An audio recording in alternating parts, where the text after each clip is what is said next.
어쨌든 지금 신원식 장관은 대한민국의 국방장관입니다. 때문에 사인으로서 개인으로서 말씀하실 때가 있고 국방장관으로서 얘기할 때가 있을 겁니다. 국방장관은 대한민국의 국방장관이지 다른 나라의 국방장관 아닙니다. 대한민국의 국격을 생각하면서 행동하고 말씀해야 합니다. 그런데 아까 얘기 나온 대로 참수라는 말은 목을 벤다는 말입니다. 이런 험악한 말을 하게 되면은 결국은 대한민국의 국격이 떨어지는 겁니다. 북한의 지도부를 포함해서 북한 사람들이 얘기하는 걸 들어보면은 저게 국가로서 도대체 할 수 있는 말인가 하는 말들을, 참 막말들을, 시정에 있는 그냥 잡혀도 하지 않을 얘기들을 막 해냅니다. 그게 결국은 북한의 국격이 어떻다는 걸 보여주는 거 아닙니까? 똑같이 할 겁니까? 북한이 그렇게 한다고 해서 우리도 똑같이 그런 험악한 말, 국민이 들었을 때 고개 절절 흔드는 그런 말을 꼭 해야 되겠습니까? 그래야 그게 씩씩하고 용감한 군인의 자세인가요? 나는 아니라고 생각해요. 더군다나 국방장관이면은 말을 가려서 해야 합니다. 과거에 군인으로 했을 때, 또 예비역으로 했을 때, 그때하고는 말의 언어의 사용이 달라져야 해요. 참수라는 표현 안 쓰겠다고 그러고 말을 조심하겠다는 얘기를 아까 하셨는데 그거 잊지 마시길 바랍니다. 지금 이제 윤석열 정부가 2년 가까이 되어가고 있습니다. 이제 해를 바꾸고 2024년이 되는 판인데 윤석열 정부 들어서 특히 신원식 장관이 들어서 가지고 국방 정책을 이어가는 상황, 남북이 지금 어떤 상황에 들어가 있느냐, 힘을 통한 평화를 말씀하셨습니다. 그런데 그 정책 자체가 과연 우리 땅의 평화가 더 강화됐느냐, 평화가 좀 위태로운 상황이냐, 둘 중에 뭐라고 생각하십니까? 평화가 더 강화됐습니까? 저는 더 우리 국민이 안전하게 됐다고 생각합니다. 안전하게 됐습니까? 북한의 비를 맞추고 북한이 좋아하는 말을 하면 할수록 북한은 우리를 더 무시한다고 하는 것이 장관, 역사의 경험입니다. 장관, 네. 대한민국에서 북한의 비를 맞추거나 북한이 좋아할 말을 할 사람이 세상에 누가 있어요? 저는 그 야당을 겨냥해서 하는 말인 것 같은데 그렇게 말하면 또 그게 품위가 없는 얘기예요. 그렇게 말할 사람이 양에 아무도 없어요. 그렇게 말하지 말라니까요. 품위 있게 얘기하십시오. 그래서 다시 말씀드립니다만은 지금 대한민국 야당에는 북한의 비에 맞출 사람, 북한이 좋아할 말만 하는 사람 없습니다. 나는 단언코 말합니다. 따라서 국방정책을 어떻게 할 것이냐, 남북 간의 긴장을 계속해서 강화시키는 쪽으로 갈 것이냐, 아니면 평화를 강화시키는 쪽으로 갈 것이냐. 지금 이 정부가 하고 있는 내용으로 보면은 긴장이 점점 강화되고 있습니다. 긴장이 점점 격화되고 있습니다. 아시는 바 아니에요. 단적으로 비무장하기로 되어 있는 그곳에서 총을 차고 나오잖아요. 예전에는 총 안 찼잖아요. 그게 단적으로 보여주는 건 아닙니까? 왜 그렇게 만들어냅니까? 그렇게 해서 무슨 평화에 도움이 됩니까? 그러면은 지금쯤 이게 우리가 했던 정책 자체가 긴장 완화에 도움이 되는 것이 아니고 그리고 오히려 격화시켰구나, 긴장을 격화시켰구나, 반성이 나와야 될 것 아닙니까? 본 의원이 지금 연말 좀 해서 신년을 바라보면서 윤석열 정부의 국방정책에 변화가 있기를 기대하는 마음에서 하는 얘기입니다.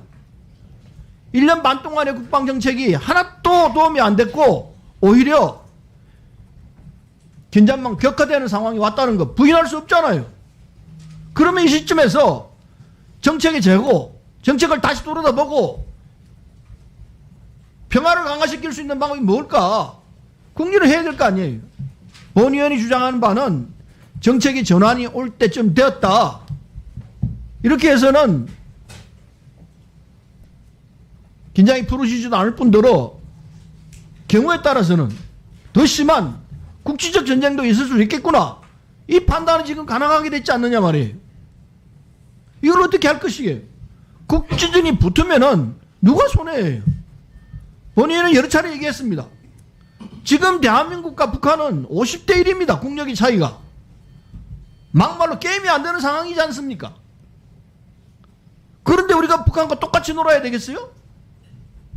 국민들이 그걸 바란다고 봅니까? 우리는 대한민국의 길로 가야 합니다. 그래서 의연하게 비록 저쪽이 핵을 갖고 있지만 우리는 핵을 못 갖습니다. 미국이 핵 우산으로 우리를 지키기로 되어 있습니다. 재래식 무기에서는 게임이 안 됩니다. 훨씬 우리가 낫습니다. 그런 상황에서 왜 북한과 똑같이 가려고 하느냐 이거예요. 다시 한번 얘기합니다. 이제 정책을 한번 돌아보고 이래서는 안 되겠구나. 방향을 바꿔야 되겠구나. 라고 할 때가 되었다는 겁니다. 다 해봤잖아요. 이대로 가다가는 결과가 안 좋을 가능성이 훨씬 높습니다. 말하자면 국지전으로 갈 가능성이 있다 이거예요. 앞서 의원들이 그걸 지적을 했습니다. 어떻게 하실 거예요? 정책의 전환이 필요한 것 아닙니까? 계속 이렇게 가서 긴장을 격화시켜가지고 결과적으로 국지전까지 가는 상황을 봐야 되겠습니까? 이렇게 계속 싸우는 식으로 가게 되면 진짜 싸우게 되는 거 아니에요? 장관이 정말 생각을 다시 해야 합니다. 만일 국진전 가게 되면은 우리 국민만 죽거나 재산에 파괴가 일어나고 한 번 더 경제는 어떤 상황이 간다는 거 다 알잖아요. 그런 결과를 예측하면서 눈에 훤히 보이는데도 그렇게 가시겠습니까? 말씀 한번 해보십시오. 네, 소론 의원님 말씀을 하셨는데 제가 이 말씀 드립니다. 지금 한반도 긴장 격화의 책임은 북해입니다. 북한입니다. 북한의 불법적인 도발 행위 때문입니다. 그리고 지금 그 도발 행위로부터 대한민국을 지키고자 하는 우리 군과 정부의 노력 때문에 국지전으로 간다고 한정한 것은 지나친 논리 비약이라고 봅니다. 그 다음에 지금 우리한테 가장 큰 위협은 북핵 미사일 위협입니다. 9.19 군사합의가 있어 이제 5년 3개월이 지났는데 그 전 5년 3개월에는 30회 50여 발의 도발이 있었고요. 지금 그 이후에는 90배 170발입니다. 그러니까 9.19 남북 군사합의가 있는 동안 훨씬 3배 이상의 도발이 있었다는 말씀을 드립니다. 끝으로 북한과 같은 독재국가, 무도한 국가 간의 평화를 지키는 것은 힘입니다. 그들에게 어떤 협상을 하고 이런 것들은 다 평화를 지키지 못했습니다. 이것은 인류 역사의 교훈이고요. 만일 그렇지 않은 다른 방법으로 무도한 독재국가를 잘 설득해서 평화를 유지한 방법이 있는지는 다시 한번 알려주시면 제가 다시 한번 역사책을 뒤집어 보도록 하겠습니다. 이상입니다. 역사책까지 갈 필요 없이 지금 당장 러시아와 우크라이나 전쟁에서 강경으로 가게 되면 결국 전쟁으로 갑니다. 이스라엘과 하마스 간에도 강경으로 가면 전쟁이 됩니다. 그거 보고 있잖아요. 강경의 끝은 전쟁이에요. 그 눈에 보면서도 그 길로 가야 돼요? 예, 수고하셨습니다. 러시아의 침공이 우크라이나의 강경책 때문이라고 말씀하시는 건 지금 받아들이기 어렵습니다. 네. 윤상현 의원님 지지해 주시기 바랍니다.